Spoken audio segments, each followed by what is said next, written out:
This is Thor Rasmussen reporting from the Tea Party rally that's going on here in Monterey this Thursday afternoon, April 15th, Tax Day. You can see with all the large crowd of people out here that there's a lot of interest in the Tea Party.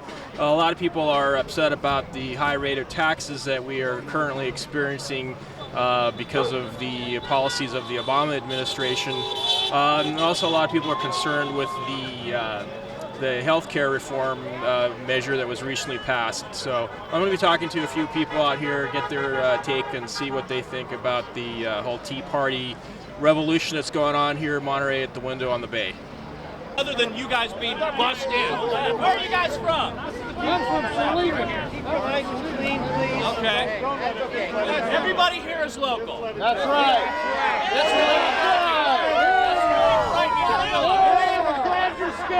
It's really frightening to realize that there's a bunch of redneck, inbred idiots. Hey, take it down the road, you Obama zombie. Get the hell out of here. Hey, Obama is not anybody's savior. He's another corporate Democrat. But I mean, anyone here who still supports George W. Bush? Absolutely not. Who said that? And of course, the press is taking pictures of him. Look, of course, the one guy that crashed the party, the rest of us are legit, and they're taking a picture of the crowd. I don't claim to be anything a part of you at all. I'm not anything other than somebody who's pissed off to see a bunch of rednecks protesting. I'm here with Lawrence Samuels. He's a local Libertarian Party member. Can you tell me a little bit about your role with the Libertarian Party here in Monterey? Well, right now I'm chairman of it. Last year I became chairman. I used to be vice chair for years. And so I'm the head honcho in Monterey County. Okay, and so what do you think about the Tea Party event here so far this afternoon? Oh, it's nice. Last year I think we had maybe a few more people, but it's a little warmer. But it's nice to see all these people out. You know, we've been running little tea parties like this going back 10, 12 years on tax day, usually at the post office, and sometimes they were kicked off. Okay, and there was a little bit of a disruption earlier. Do you seem to know the guy? Do you have any comments about that? No, I didn't know the guy, but he thought we were all conservative rednecks. And of course, I organized the anti-war demonstration here for the Peace Coalition about a month ago. I was trying to tell him, hell, we have a lot of diversity here. We have people who are, against the war, against the drug war, and so forth. And so we're not all conservatives. And he calmed down.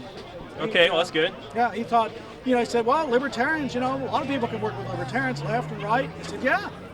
Yeah, so seems to be there's a lot of signs I've noticed people are critical of the healthcare reform that was passed recently. What are your thoughts on that from your perspective?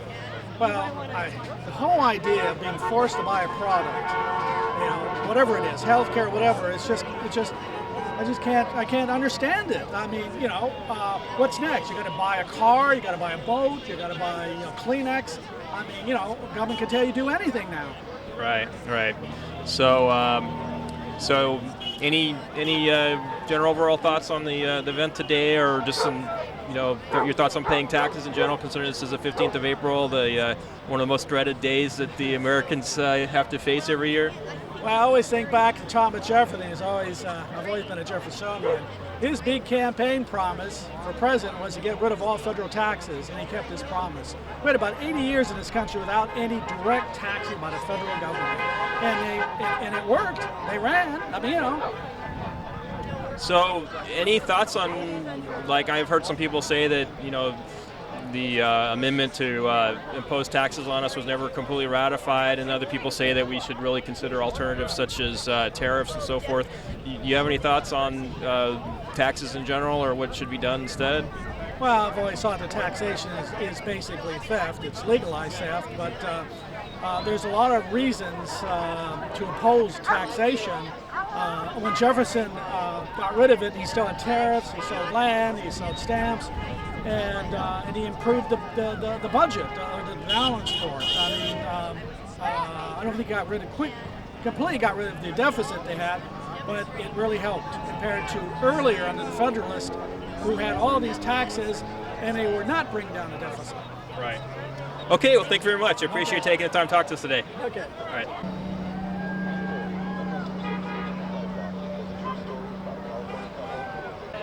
I have David Henderson here. He's a local. So you're at the Naval Postgraduate School, is that correct? Right, I'm an associate professor of economics at the Naval Postgraduate School and a research fellow with the Hoover Institution at Stanford University. Okay, and you're also a member of the local Libertarian Party? I'm not a member. I'm a small L libertarian. I support them. I sometimes give them money, but I'm not a member per se. I'm registered libertarian. Okay, and what do you think about the turnout today with the Tea Party demonstration here? I'm pretty pleased with it. The thing just started. It looks like we have a few hundred people. That's nice.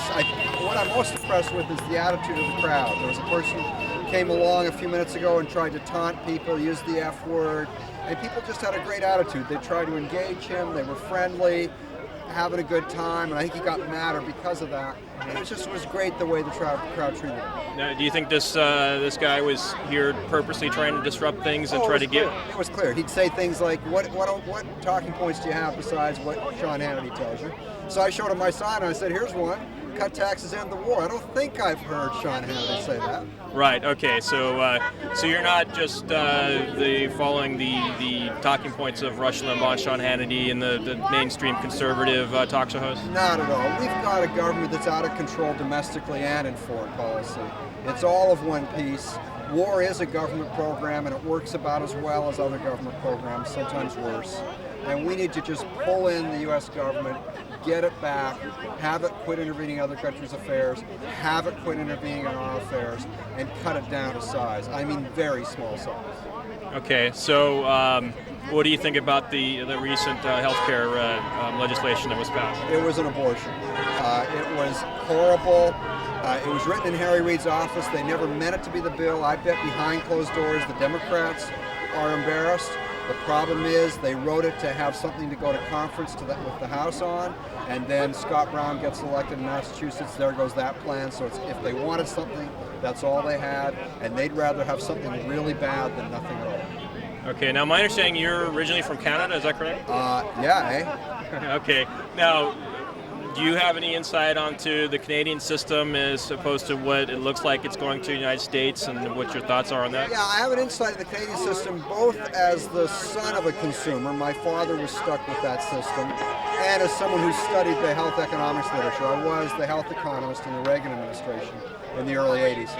And so what happens is when you set a price at zero, which is what they do, you get long lines, you have rationing by waiting, very little incentive to have quality, very little incentive to keep on the cutting edge. That's what we're seeing in Canada. I think if the Obama bill doesn't get declared unconstitutional, I think we're going to slowly move in that direction. Okay. All right, so do you have any other comments about the event here today? That I think that people really need to take government spending seriously wherever it is. I was disappointed that in Florida a Tea Party group went after Obama for trying to cut NASA. I think that's actually good to cut NASA to zero, and we should applaud him every once in a while when he does those very rare good things. And you don't think it's an issue having relying on Russia to put our men into space now?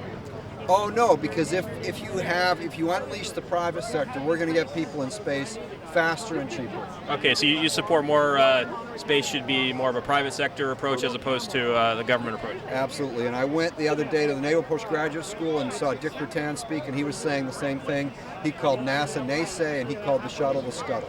Okay, and do you know Dan Bursch, the astronaut there at the Navy School?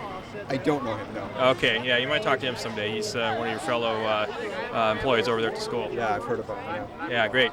Okay, well, thank you very much. Thank you, Carl.